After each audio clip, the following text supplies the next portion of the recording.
Hello, Stacy here with Limelight AZ. Um, so today is a little bit of a rant. I've gotten over the anger part that I had earlier today. I was really angry earlier, and that is rare for me, even with a Lyme. Yeah, Lyme causes rage issues and stuff like that. Um, but it's pretty easy to recognize that this is a Lyme issue and not a me issue. I am typically a person who lets things roll off her back. It's harder now with the Lyme, that's true. And just, okay, whatever, I recently decided, and I was going to mention this in my update video, which I have not done yet because this is taking precedence over that. I recently decided that when my hair grows out long enough, I'm actually going to grow out dreads. I've always liked dreadlocks, and I feel called to do that at this point. I don't know how to give an explanation for that, other than the fact that, I've had a couple of occasions where God has called me to something. This is one of them. So, he will have to explain himself to me. And show me how that affects or enhances my walk with him. At any rate, I asked to join several of the groups online for dreadlocks. And one of my first questions is, I got approved for this particular group, and one of my first questions was, how do saunas affect dreadlocks? Because there's certain things you should not do when you have dreadlocks. Otherwise, it affects them, and they can break off and damage the hair. And since exposing dreadlocks to heat and potentially moisture on a regular basis could be a problem, I thought I should ask about that. Because although I'm not able to get in a sauna right now, by the time I'm able to grow out the dreadlocks, ideally I'll be able to get in a sauna. So, one of the first comments was that I don't need to detox unless I'm having liver or kidney issues, in which case I would need to seek immediate medical attention and to stop believing things on the internet. Oh, I'm like, are you kidding me?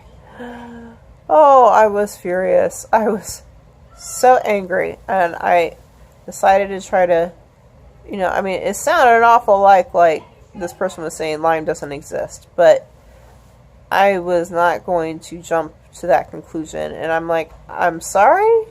I'm asking about dreadlocks, not medical prognosis. And then she just continued on. I ended up getting really mad. She ended up taking down, or blocking me first of all, and then taking down her messages on my post. So I fortunately was able to screenshot it, and I'll show it to you here in a minute. And I thought about not sharing it with you guys, but I think it's important to expose this type of activity happening toward us.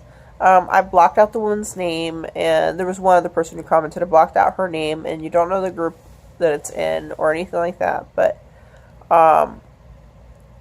it is unfortunate that people like this are out there when we are fighting for our lives. They're saying that and I've heard a lot about them, about people saying that what we're dealing with is fake, or that it's in our head, or that we're attention seeking, or whatever else. I got I got a diagnosis within 3 months of my Lyme symptoms really hitting. My first symptom was January 1st, and on March 30th I had my diagnosis. With the help of Google, I was able to figure it out a lot faster than most people, and that wasn't something that my doctors were even looking at. And most people that end up contracting Lyme and trying to figure out what is wrong with them go for 5+ years trying to figure it out. I was very fortunate. I had a very fast diagnosis on what was causing me problems, which of course allowed me to get on a proper treatment very quickly. So, but yeah, this type of stuff happens out there. Like, people are like, and all I said was Lyme and sauna. And this lady decided that she needed to let me know that I was an idiot because I believed I had Lyme disease. I gotta plug in, sorry. And I can't pause because I have some pop-up window. Okay, anyways, so it is extraordinarily aggravating.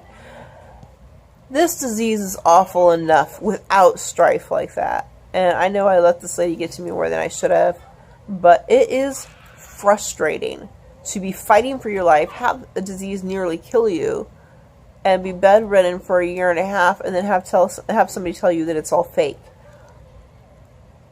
I'm gonna cuss. Bullshit. You know, you live this and tell me it's not real. The only time I ever really cuss is when I'm really mad.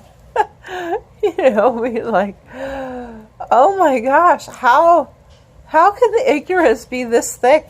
You know, I'm going to let you go because if I go longer than 10 minutes on this video, then I won't be able to edit it. So.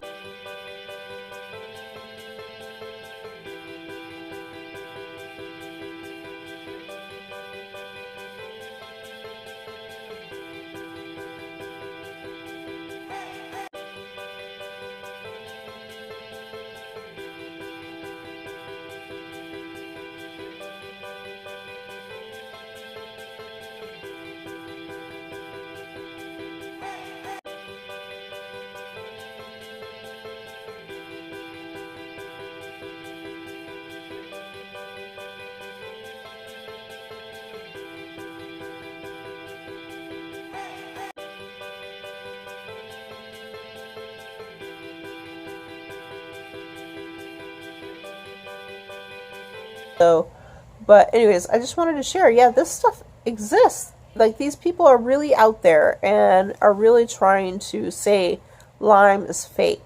Not just that they don't know anything about it or that they're not interested in learning about it, but that it's downright fake. That is, that I don't even have words. So anyways, I hope you all are well. I hope to get the update video done in the next day or two, and talk to you later.